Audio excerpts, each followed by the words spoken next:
Nora Webster by Colm Tóibín. Read by Niamh Cusack. Chapter 1. "You must be fed up of them. Will they never stop coming?" Tom O'Connor, her neighbour, stood at his front door and looked at her, waiting for a response. "I know," she said. "Just don't answer the door. That's what I'd do." Nora closed the garden gate. "They mean well. People mean well," she said. "Night after night," he said. "I don't know how you put up with it." She wondered if she could get back into the house without having to answer him again. He was using a new tone with her, a tone he would never have tried before. He was speaking as though he had some authority over her.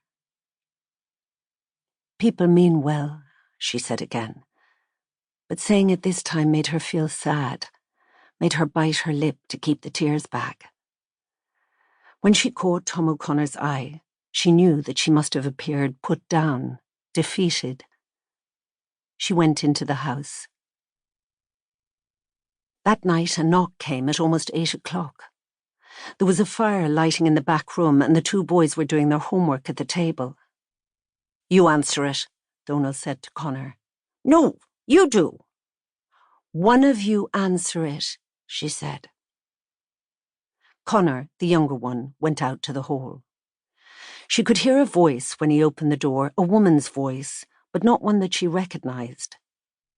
Connor ushered the visitor into the front room. "It's the little woman who lives in Court Street," he whispered to her when he came back into the back room. "Which little woman?" she asked. "I don't know." May Lacey shook her head sadly when Nora came into the front room. "Nora, I waited until now. I can't tell you how sorry I am about Morris." She reached out and held Nora's hand. "And he was so young. I knew him when he was a little boy. We knew them all in Friary Street." "Take off your coat and come into the back room," Nora said. "The boys are doing their exercise, but they can move in here and turn on the electric fire. They'll be going to bed soon anyway."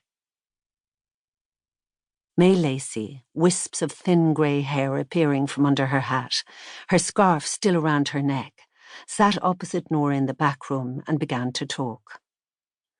After a while, the boys went upstairs.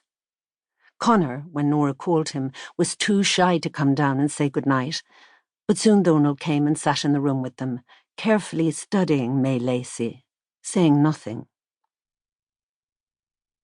It was clear now that no one else would call. Nora was relieved that she would not have to entertain people who did not know each other, or people who did not like each other. "So, anyway," May Lacey went on, "Tony was in the hospital bed in Brooklyn, and didn't this man arrive into the bed beside his, and they got talking, and Tony knew he was Irish, and he told him his wife was from County Wexford."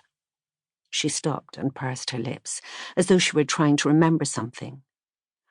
Suddenly, she began to imitate a man's voice. "Oh, and that's where I'm from," the man said. And then Tony said she was from Enniscorthy. "Oh, and that's where I'm from too," the man said. And he asked Tony what part of Enniscorthy she was from, and Tony said she was from Friary Street. May Lacey kept her eyes fixed on Nora's face, forcing her to express interest and surprise.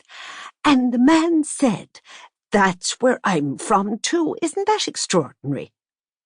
She stopped, waiting for a reply. "And he told Tony that before he left the town he made that iron thing, what would you call it? A grill or a guard on the windowsill there at Jerry Crane's. And I went down to look at it, and it's there all right. Jerry didn't know how it got there, or when. But the man beside Tony in the bed in Brooklyn, he said that he made it. He was a welder. Isn't that a coincidence? To happen in Brooklyn?" Nora made tea as Donal went to bed. She brought it into the back room on a tray with biscuits and cake. When they had fussed over the tea things, May Lacey sipped her tea and began to talk again.